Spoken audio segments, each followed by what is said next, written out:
નમસ્કાર, ન્યૂઝ 18 ગુજરાતીમાં આપનું સ્વાગત છે। આપની સાથે હું છું કોમલ। સમાચારની શરૂઆત કરીએ તો આરસીબી ટીમે આઈપીએલ 2025 જીતી લીધી છે અને આ પછી બેંગલુરુના ચિન્નાસ્વામી સ્ટેડિયમમાં આખી ટીમનું સન્માન કરવામાં આવી રહ્યું છે। જો કે આ સન્માન દરમિયાન કંઈક એવું બન્યું જેની કોઈએ અપેક્ષા રાખી ન હતી। વાસ્તવમાં ચિન્નાસ્વામી સ્ટેડિયમ પાસે ભાગદોડ મચી ગઈ હતી અને તેમાં 7 લોકોના મોત થયા હતા। તો આ ભાગદોડમાં 26 લોકો ઘાયલ પણ થયા છે। ચિન્નાસ્વામી સ્ટેડિયમની બહાર આરસીબીની વિજય પરેડમાં મોટી સંખ્યામાં લોકો હાજર હતા। પોલીસે તેમને કાબૂમાં લેવા માટે લાઠીચાર્જ કર્યો અને ત્યારબાદ નાસભાગ મચી ગઈ હતી। ખેલાડીઓ કર્ણાટકના મુખ્યમંત્રી સિદ્ધારમૈયાને મળવા માટે વિધાનસભા પહોંચ્યા અને આ પછી ખેલાડીઓની ટીમ બસ ચિન્નાસ્વામી સ્ટેડિયમ ગયા। ત્યારે આરસીબીનો વિજય ઉત્સવ શોકમાં ફેરવાઈ રહ્યો હોય તેવું લાગી રહ્યું છે। પ્રશ્ન એ છે કે આ નાસભાગ પાછળનું કારણ શું છે? ભીડ પર લાઠીચાર્જ કરવાનો આદેશ કોણે આપ્યો? આ મોટા અકસ્માત માટે કોણ જવાબદાર છે? તેવા અનેક સવાલ ઉદ્ભવી રહ્યા છે, કારણ કે લાઠીચાર્જ કરવામાં આવ્યો જે પબ્લિક સૌથી મોટી સંખ્યામાં અહીંયા વધુ પડતી સંખ્યામાં અહીંયા પબ્લિક જોવા મળી રહી હતી અને વિજય પરેડમાં સામેલ થવા માટે લોકો પહોંચ્યા હતા, પરંતુ ખૂબ મોટી સંખ્યામાં ભીડ એકત્રિત થતા તે ભીડને કાબુ કરવા માટે લાઠીચાર્જ કરવામાં આવ્યો અને તેમાં કેટલાય લોકોએ પોતાનો જીવ ગુમાવ્યો છે। 7 લોકોના મોત નીપજી ચૂક્યા છે અને 26થી વધુ લોકો ઘાયલ હોવાની અત્યારે માહિતી સામે આવી રહી છે, પરંતુ આને લઈને અનેક સવાલ ઉદ્ભવી રહ્યા છે કે આખરે લાઠીચાર્જ કરવાની જે પરવાનગી છે તે કોના દ્વારા આપવામાં આવી અથવા તો આ અંગે કોના દ્વારા નિર્ણય કરવામાં આવ્યો તેને લઈને પણ અનેક સવાલ ઉદ્ભવી રહ્યા છે। ત્યારે આ અકસ્માત માટે જવાબદાર કોણ તેને લઈને પણ અનેક સવાલો ઉદ્ભવી રહ્યા છે। તો વિક્ટરી પરેડનું આયોજન અને વિક્ટરી પરેડમાં મોટી સંખ્યામાં અત્યારે લોકો ત્યાં આગળ હાજર છે અને તેના કારણે ભાગદોડ મચી ગઈ છે। આ ભાગદોડમાં 7 જેટલા લોકોએ પોતાનો જીવ ગુમાવ્યો છે, ત્યારે 26થી વધુ લોકો અત્યારે ઘાયલ હોવાનો આંકડો સામે આવી રહ્યો છે। ત્યારે 20થી વધુ લોકો ઘાયલ થવાની માહિતી સામે આવી છે અને સ્ટેડિયમ બહારની આ મોટી ભીડ અત્યારે જોઈ શકાય છે। એક તરફ લોકોને બચાવવાની કામગીરી કરવામાં આવી રહી છે, એક તરફ ભીડને કાબૂમાં લેવા માટેના તમામ પ્રયાસો હાથ ધરવામાં આવી રહ્યા છે અને કંટ્રોલ કરવાનો પૂરો પ્રયાસ કરવામાં આવી રહ્યો છે અને તેના કારણે જ પોલીસ દ્વારા લાઠીચાર્જ કરવામાં આવ્યો હતો।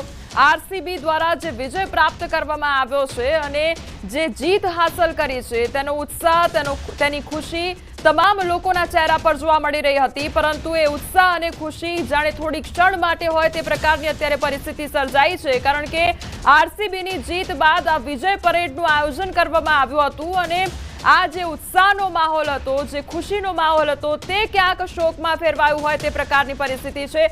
સૌથી મોટું અપડેટ એ પણ મળી રહ્યું છે કે હવે આંકડો 11 પહોંચી ચૂક્યો છે। 11 લોકોના મોત નીપજી ચૂક્યા છે તે પ્રકારનો આંકડો સામે આવ્યો છે।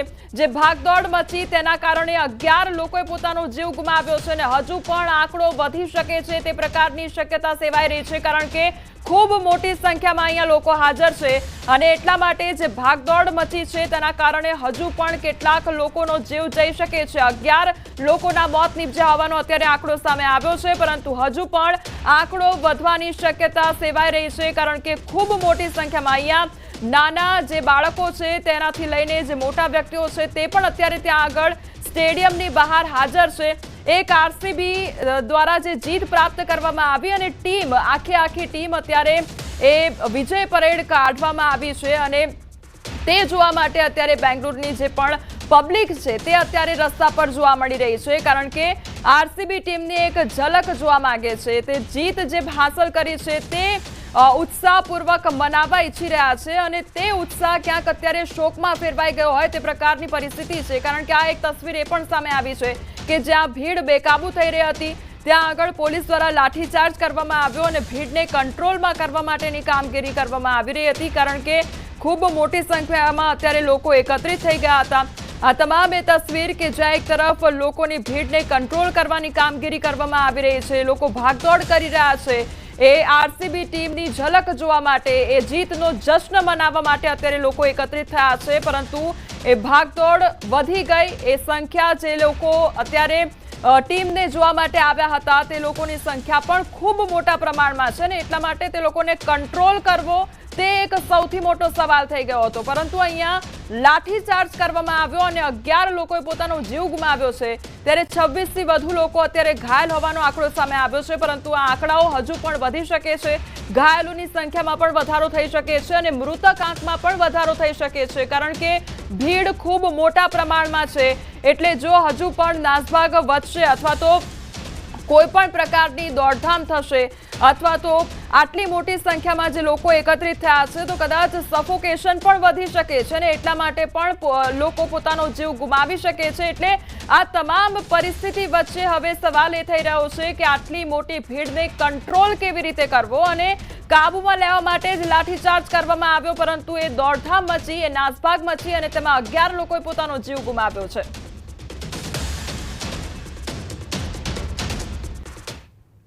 अन्य समाचार पर नजर करिए तो दक्षिण गुजरात माटे आगामी 24 कलाक भारे जोवा मळी रह्या छे। दक्षिण गुजरात में भारे वरसादनी शक्यता, वलसाड सूरत में भारे वरसादनी आगाही, नवसारी डांग में भारे वरसादनी आगाही करवामां आवी छे। 3 दिवस बाद वरसादनुं जोर घटी जशे तेवुं कहेवामां आवी रह्युं छे। तो अपर एयर साइक्लोनिक सर्क्युलेशन सक्रिय थयुं छे। आगामी 7 दिवस वरसादनी आगाही करवामां आवी छे। तो अमदावाद में सामान्यथी मध्यम वरसादनी आगाही करवामां आवी छे।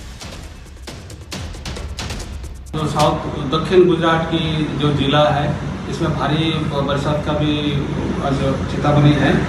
इसमें एक अपर या साइक्लोनिक सर्कुलेशन परसिस्ट कर रहे हैं। हमारा दक्षिण गुजरात की 1.5 किलोमीटर और 3.1 किलोमीटर अबव मीन सी लेवल के ऊपर, इसके कारण हम आज भारी रेनफॉल का चेतावनी दिए हुए हैं। ये जो डिस्ट्रिक्ट आ रहा है सूरत, डांग, नवसारी, वलसाड, दमन, दादरा नगर हवेली, इसमें भारी बरसात की चेतावनी है। और बाकी जो जिला है उसमें हम हड़बों से मध्यम बरसात की फोरकास्ट दिए हैं। इसमें आपका जो सौराष्ट्र कच्छ में भी है और जो गुजरात की क्षेत्र है इसमें हड़बों से मध्यम बरसात की पूर्वानुमान है। मुंबई, अहिल्यानगर तक जो प्रोग्रेस हुआ है वही तो की है। अभी जो अपर या साइक्लोनिक सर्कुलेशन है साउथ गुजरात की 1.5 किलोमीटर और